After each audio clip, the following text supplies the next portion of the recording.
about that. And I later on worked with her with Edith Evans in Gentle Jack. And she'd said to Binky, apparently, I found out afterwards, why on earth do you cast Kenneth Williams? What do you want him for? And Binky said, I think he'll be very good as this Jack of the Green. And he said, why don't you like that? He said, well, she said, he's got such a peculiar voice.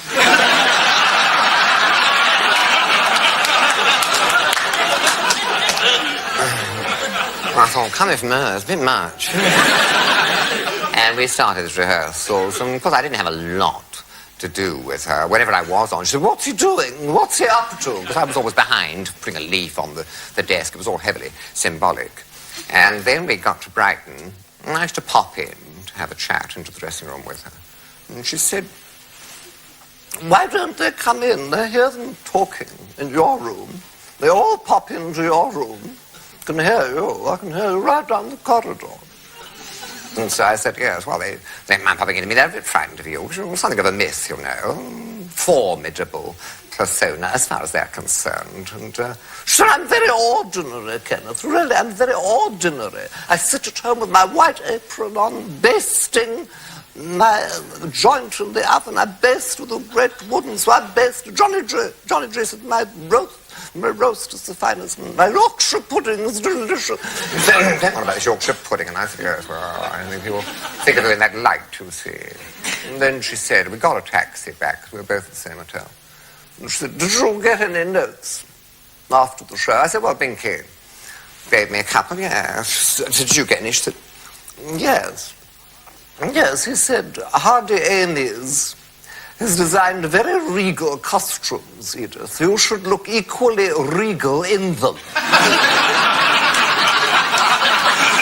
Should that look? Someone said it's like a sheep asleep. Do you know? And she said, do you think that criticism is justified? I said, I think any criticism of your deportment is tantamount to impertinence. She said, oh, yes. You're a very pleasant young man. Touch my knee. There's no reason why the right girl shouldn't come along. Silly, I'm 46. Get set in your ways. Anyway, let's go into this cold collation. So we went into this hotel where this cold collation was left for us because all the diners had theirs, 7 or 9, but we were at 11:30. They left one lamp on over one of the tables in the dining room. And there was this tin plate over this curled-up bit of lettuce and a bit of old ham. It wasn't encouraging. We sat in this empty corner, you see, with these tins over this old decaying salad. It was very sad, and this old boy that was acting as waiter and concierge of the front desk came in, and he said to her, your partner in crime's had her grub. The partner in crime was the advisor. She was a Christian Scientist and had a spiritual advisor with her. Yeah. The partner in crime's had her grub. She couldn't wait till gone 11. I mean, you know, want to get off to bed, you see. Do you want to drop her something with yours? And she said, well, a half bottle of Beaujolais would not come amiss. I thought you'd fancy a drop of that. I knew I've got a drop handy somewhere. I'll get a drop. And then broke wind very violently.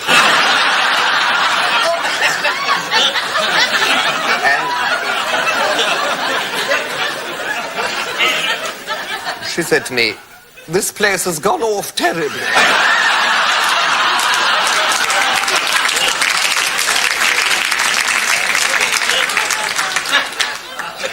It might well serve, you know, as an epitaph for some of our erstwhile august establishments, mightn't it?